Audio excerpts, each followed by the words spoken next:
ரொம்ப ரொம்ப முக்கியமான இம்பார்ட்டன்ட் அப்டேட்டை பத்தி குட் நியூஸை பத்தி தான் நம்ம இங்க பேச போறோம். ஸோ வீடியோவை கவனமா ஃபுல்லா பாருங்க. So class 12 chemistry public exam எழுதின ஸ்டேட் போர்ட் ஸ்டூடெண்ட்ஸ் எல்லாருமே பேப்பர் ரொம்ப டிஃபிகல்ட்டா இருந்துச்சு, டஃப்பா இருந்துச்சு அப்படின்னு சொல்லியிருந்தீங்க.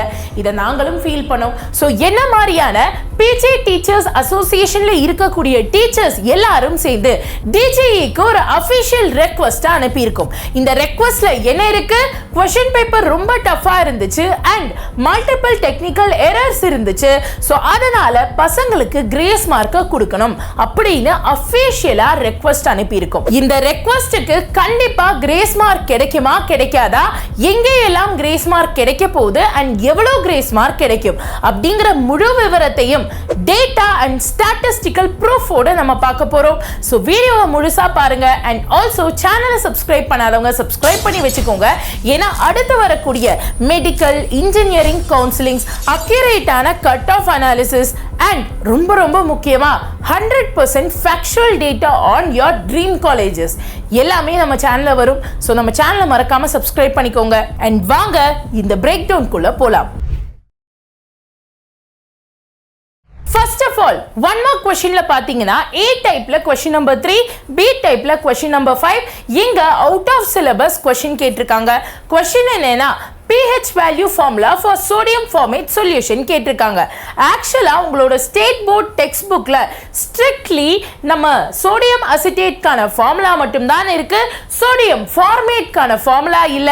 அதனால இது completely out of syllabus, also blue பிரிண்ட்டை வயலேட் பண்ணுது அப்படின்னு சொல்லி மனு அனுப்பியிருக்கோம். இதுக்கு டைரக்டா 1 மார்க் கிரேஸ் மார்க்கா கிடைக்கும் நீங்க அதை அட்டென்ட் பண்ணியிருந்தா. அடுத்ததா क्वेश्चन நம்பர் 31லயும் டெர்மினாலஜி கன்ஃபியூஷன் இருக்கிறதுனால ஒரு 3 மார்க் கிரேஸ் மார்க்கா கிடைக்கும்னு சொல்லியிருக்காங்க. அடுத்ததா நமக்கு இன்னொரு 3 மார்க்லயும் கிரேஸ் மார்க் கிடைக்க வேண்டியது, அதுதான் क्वेश्चन நம்பர் 33.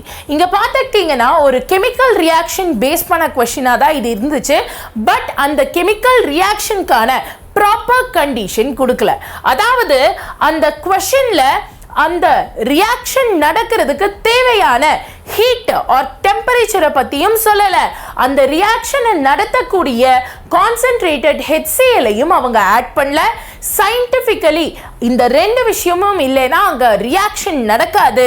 அண்ட் சோ இது ஒரு லாஜிக்கல் எரர். இதுக்கு கண்டிப்பா 3 மார்க்ஸ் கொடுத்தாகணும். பாத்தீங்களா உங்களுக்காக எவ்வளவு லாஜிக்கலாவும் ஸ்டாட்டிஸ்டிக்கலாவும் டேட்டாஸை நம்ம கண்டுபிடிச்சிருக்கோம் அப்படின்னு. இந்த இன்ஃபர்மேஷன் எல்லாம் உங்களுக்கு ரொம்ப யூஸ்ஃபுல்லா இருந்துச்சுன்னா தென் மறக்காம இந்த ஒரு வீடியோக்கு லைக் பண்ணுங்க. ஆல்சோ உங்க ஃப்ரெண்ட்ஸுக்குமே இந்த வீடியோவை ஷேர் பண்ணுங்க. அவங்களுமே மார்க் வருமா வராதா அப்படின்னு பயத்துல இருப்பாங்க. அதை போக்குறதுக்கு ரொம்பவே உதவும். ஸோ அடுத்ததா ஒரு 2 மார்க் क्वेश्चन நம்பர் 37. இதுல ஆக்சுவலா குளோரின் மாலிகுல், ஒரு குளோரின் மாலிகுல் தான் கொடுத்திருப்பாங்க. பட் ஸ்டாக்கியோமெட்ரிக்கலி பேலன்ஸ் பண்ணா அங்க 10 குளோரின் மாலிகுல் வந்திருக்கணும். இஃப் இன் கேஸ் ஒரே ஒரு குளோரின் மாலிகுல் மட்டும் தான் கொடுக்கறாங்கன்னா ப்ராடக்ட் எண்ட்லயும் அதற்கான வேறுபாடு இருக்கும். அதனால இந்த क्वेश्चनக்கு கம்ப்ளீட்லி ராங் ஈக்குவேஷன் கொடுத்ததுனால 2 மார்க் கிரேஸ் மார்க்கா கிடைக்கும். ஸோ ஓவராலா சொல்லணும்னா ஒரு 1 மார்க், ஒரு 3 மார்க், ஒரு 3 மார்க் அண்ட் ஒரு 2 மார்க், டோட்டலா 9 மார்க்ஸ் உங்களுக்கு கிரேஸ் மார்க்கா வரப்போகுது. விச் மீன்ஸ் உங்களோட கட் ஆஃப்ல கிட்டத்தட்ட 4.5 மார்க்ஸ் இந்த 4 क्वेश्चனையும் நீங்க அட்டென்ட் பண்ணியிருந்தா கிடைக்க போகுது. ஸோ கண்ணா தெளிவா ஒரு விஷயத்தை புரிஞ்சுக்கோங்க. கிரேஸ் மார்க் கொடுக்கணும் கொடுக்க கூடாதுங்கிறது நம்ம டிஜிஏயோட முடிவு. ஆனா பிஜி டீச்சர்ஸ் அண்ட் அசோசியேஷன்ஸ்ல இருந்தெல்லாம் டைரக்டா இந்த மெசேஜ் அனுப்புனதுனால, மனு கொடுத்ததுனால கண்டிப்பா கிரேஸ் மார்க் கொடுக்கிறதுக்கு ஹை அண்ட் ஹெவி சான்சஸ் இருக்கு. இந்த கிரேஸ் மார்க்கோட டீடைல்ஸ் எல்லாம் நாம ஸ்டெப் பை ஸ்டெப் வெரிஃபைட் சொல்யூஷனோட ஒரு பிடிஎஃப் கிரியேட் பண்ணியிருக்கோம். ஸோ இப்போ இந்த வீடியோ பார்த்துட்டு இருக்கீங்களா, இந்த வீடியோக்கு கொஞ்சம் கீழே ஸ்வைப் பண்ணுங்க.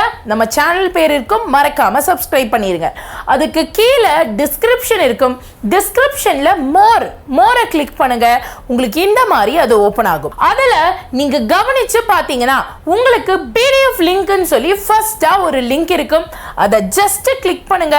உங்க மொபைல் நம்பரை கொடுத்து நீங்க ஓபன் பண்ணலாம். அப்படி இல்லையா கமெண்ட் செக்ஷன்லயும் உங்களுக்கு லிங்க் கொடுத்திருக்கேன். ஜஸ்ட் இதை கிளிக் பண்ணி மொபைல் நம்பரை போட்டு ஓபன் பண்ணலாம். கூடவே நீட் ஆஸ்பிரன்ட்ஸ் யாராச்சும் இந்த வீடியோ பார்த்துட்டு இருக்கீங்க ஆர் மேம் நான் அடுத்தடுத்து வேற என்ட்ரன்ஸ் எக்ஸாம்லாம் எழுத போறேன் அப்படின்னு நினைச்சீங்கன்னா நான் 28th மார்ச் அன்னைக்கு நம்மளோட மதுரை வேதாந்தோ லேர்னிங் சென்டருக்கு ஈவினிங் 4 மணிக்கும் 29th மார்ச் அன்னைக்கு நம்மளோட சென்னையில் உள்ள அண்ணா நகர் வேதாந்தோ சென்டருக்கும் வரேன். Morning 11 o'clock Chennai, evening 4 o'clock Madurai. So யாராச்சும் அங்கே வரீங்கன்னா மறக்காம இங்க ஒரு ஃபார்ம் இருக்கும், இந்த ஃபார்மை கிளிக் பண்ணி டீட்டெயில்ஸை ஃபில் பண்ணிருக்கேன். ஸோ அடுத்த வர எக்ஸாமுக்கு நல்லபடியாக ப்ரிப்பேர் பண்ணுங்க. உங்களுக்கு நல்ல மார்க் கிடைச்சு நல்ல காலேஜுக்கு நீங்கள் போகணும்னு நான் ப்ரே பண்ணிக்கிறேன். God bless you. சேனலை சப்ஸ்கிரைப் பண்ணாதவங்க சப்ஸ்கிரைப் பண்ணிக்கோங்க. All the very best. நன்றி, வணக்கம்.